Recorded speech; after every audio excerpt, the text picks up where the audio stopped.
What's up, guys? Christian Bauman here with Grow Your MTR Biz. In this video today, I'm going to be talking about the top 3 websites that I use to get midterm rental bookings. If you don't know what a midterm rental is considered, is basically any property rental that's over 30 days, but typically less than a year. Usually they're anywhere from 1 month to 6 months. I have nearly 5 years of experience hosting midterm rentals, and here are the top 3 sites that I use to find midterm rental tenants. The first one may surprise you, but this is actually the website that I use to get almost 50%, about 50% of my midterm rentals all come through this one site.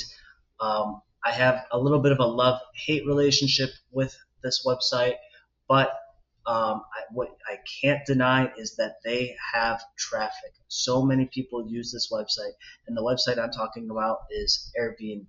A statistic that I've found that a lot of people don't know, and now this data is a little bit older, but in Q4 of 2022, over 20% of Airbnb's gross revenue came from midterm rentals. Airbnb defines a midterm rental as 28 days or more. So 20% of Airbnb's gross revenue came from midterm rental stays. That's $1 in $5 made on Airbnb is actually from midterm rental stays.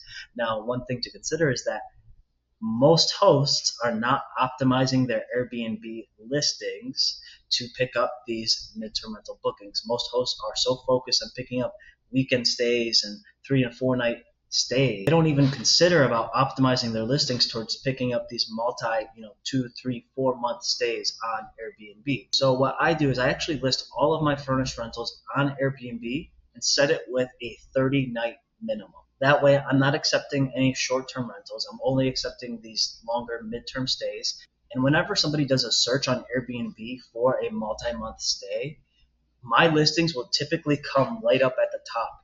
Because the problem for a lot of short-term rental hosts for picking up these multi-month stays is that for example, if you have a 2-night minimum on Airbnb, what's going to happen is, let's say right now we're in June, you're going to end up getting some 2 or 3 night bookings in July and in August, right? Which is fine and it's great. However, those bookings are going to block you from being able to take those multi-month bookings because you have to honor that 2-night stay, that 3-night stay that you already have booked in the future. Furthermore, you're actually not even going to show up in the search when somebody types in, say somebody is looking for July 15th to August 30th. You won't even show up in the search because in order for you to show up in the search, your calendar on Airbnb actually has to be completely empty, has to be able to accommodate them for all of those dates. So if you have 1 2-night booking throughout that period, you actually won't even show up in the search on Airbnb. So that's all just to say that if you optimize your listings on Airbnb towards picking up these midterm rental bookings, there's just so much traffic on Airbnb and you can pick up lots of these bookings over Airbnb. That is where I get over 50% of my midterm rental tenants is on Airbnb. So if you're new to midterm rentals or if you're looking to get started in midterm rentals, I absolutely recommend that you have your property listed on Airbnb and set it with a 30-night minimum. Now, if you've never hosted on Airbnb, new to the short-term rental, midterm rental, or Airbnb space, I encourage you to use my referral link below to sign up as an Airbnb host. You do receive an extra $40 bonus after you host your first guest over Airbnb. And I'll be talking more in future videos about how to get midterm rental bookings through Airbnb because Airbnb is what's called an OTA. It's an online travel agency.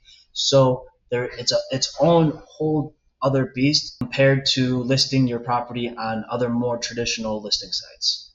The second site that I make sure to list all of my midterm rental properties on is Furnished Finder. Furnished Finder is a bit different than Airbnb because it is just a listing site. It is not an OTA like Airbnb, meaning that Furnished Finder will just match the property owners with tenants, and what happens from there is up to the landlord. So the landlord has a lot more autonomy, I would say, over their bookings. Whereas Airbnb, when someone books over Airbnb, Airbnb is kind of involved in that entire process, and they're monitoring everything. And Airbnb will step in if things, go wrong between the landlord and the tenant.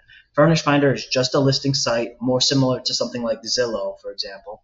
On Furnish Finder, there is an annual fee for listing your properties on there. It's $150 per year, but in my experience, I found it to be so worth it because I have found lots and lots of tenant leads that have come through Furnish Finder. So in my experience, it's worked for me. I've heard mixed things for different people, so I think it can matter on your it can depend on your property type and your location and everything else. But for me, Furnish Finder has worked really well.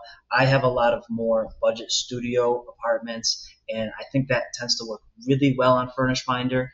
I think that from what I've heard, that when you have a high end, if you have a more high end luxury property that's $5, $6, $7,000 a month, a lot of the Furnish Finder tenants on there that's not really their demographic. A lot of people on Furnish Finder are more so looking for affordable, comfortable, but more budget friendly stays. Furnish Finder also has a ton of other features that I love, like the tenant lead section where landlords can actually reach out to tenants, which is something I love. Airbnb doesn't offer that. Airbnb, if somebody has to reach out to me before we can start the conversation.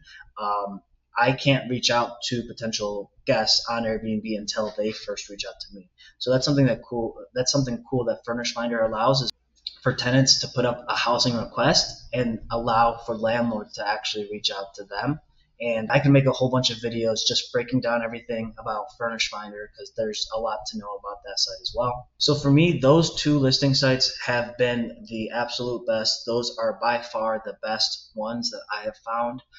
Now, the number 3 option I have is really just an honorable mention. It's not even a significant portion of my business, but I do list most of my properties onto Zillow, and I do get some tenant leads from Zillow as well. Now, obviously, Zillow tends to be more geared towards long-term rentals, so we do get a lot of inquiries from people who are not really a good fit because they are looking for year-long leases and they're usually looking for a place that's unfurnished. But every now and then we do get midterm rental tenants from Zillow and get great leads from there.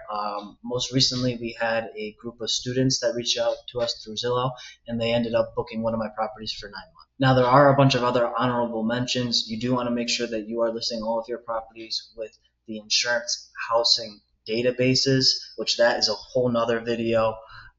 But as far as listing sites goes, those are the top 3 that I've found and that I use every single day in my business. If you have any questions, feel free to put them in the comments below. I hope this video was valuable. Please make sure to like, comment, subscribe. Let me know what videos you would like to hear in the future about midterm rentals. Thanks so much for watching and talk to you guys soon. Peace.